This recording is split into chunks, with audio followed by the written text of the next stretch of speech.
Day 238. I'm in the airport, so I'm going to keep this really short because, there's loudspeakers and all of that, and maybe I'll even come back on and do it two today. But I had a beautiful sunrise flight and got to see a beautiful sunrise in the sky. That's always exciting for me anyway. And I read and meditated during the flight on John chapter 4. Oh, so good. Now John chapter 4 is, I think, more famously known for the story about the Samaritan, the woman at the well. But I really honed in on the last couple of paragraphs of the chapter in a story about an official in Capernaum who came to visit Jesus, who had a dying son and was, pleading with Jesus, please come to my house and heal my son, he's dying. And Jesus said, why do you people need to see miracles? Go home, your son will live. So, and he did. And I was really meditating on this and thinking, gosh, as humans and we say this a lot, seeing is believing. We don't believe things until we see them. As per usual, God's world is upside down to that, or different, and not our ways. Believing is seeing, and Jesus uses this to demonstrate this. And I would imagine in order for that official to even travel to Jesus, he already had some of this going on. Belief had already set in. He had heard about Jesus and believed in Jesus and that he could heal him. And Jesus took this opportunity to show him that believing, and show us that believing is seeing. And he doesn't need to be present. It doesn't need to happen right there in our physical presence for us to believe it. We don't have to see it first. We see it first here, we believe it, and then we act on it. And I know that this man believed it because he turned around and went home. I know as a parent, if my child is dying and I didn't believe something like that, I would be relentless. I would have been like, no, you are going to come to my house and do this. I would be acting on my beliefs with regard to my child's health. And this man, he did believe it. He turned and went home. And then he was met on the way by his servants because the child had been healed, and they were so excited. They could hardly probably believe what they saw. They knew what he was doing, and they wanted to deliver the good news. And so they met him on the road and then confirmed, yes, he's better. It's awesome. It's a miracle. And he believed it. He believed it even more because he had these witnesses. He still had not seen his son at that point. And we're not even told about the arrival of, him at home with his son and being reunited. So this whole story unfolds based on this man's belief. And he believed it first. One of my favorite ministry people that I've worked for is local, in our state of Kentucky. And he was really well known because he said it all the time, over and over again. If you don't see it before you see it, you'll never see it. And we do this all the time. We live with belief.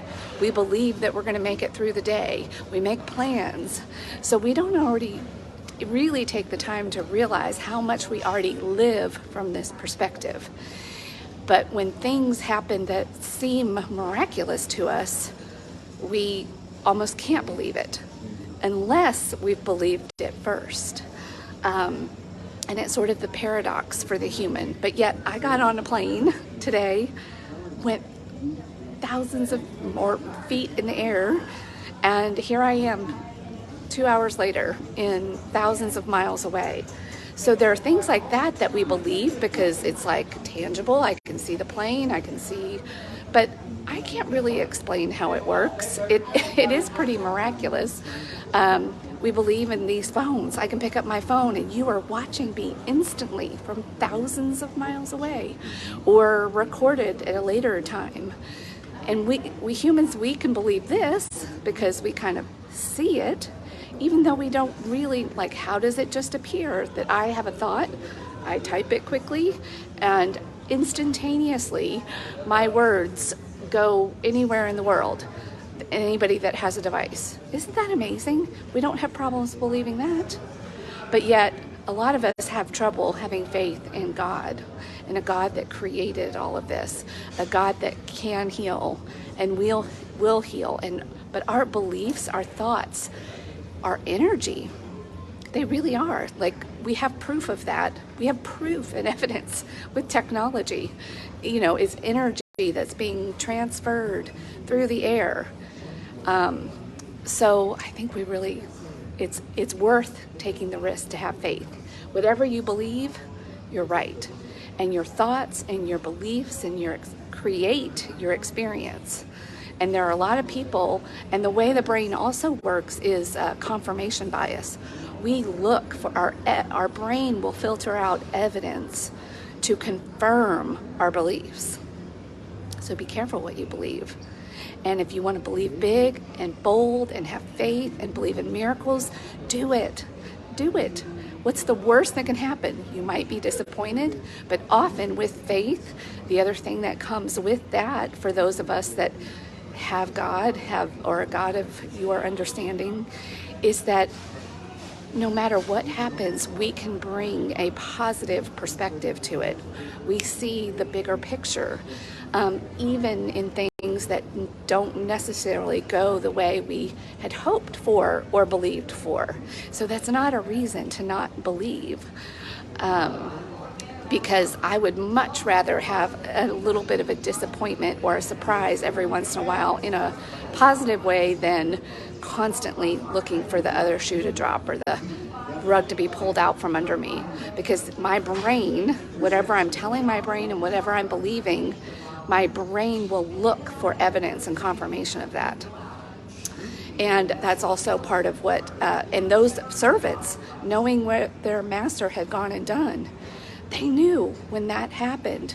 They were expecting it. They were believing for it. So all of that energy in that household and where Jesus was already at work, creating a circumstance that did come to pass. So anyway, be careful what you think. They're powerful, energetic things. And we will look for evidence and create and put more energy into that.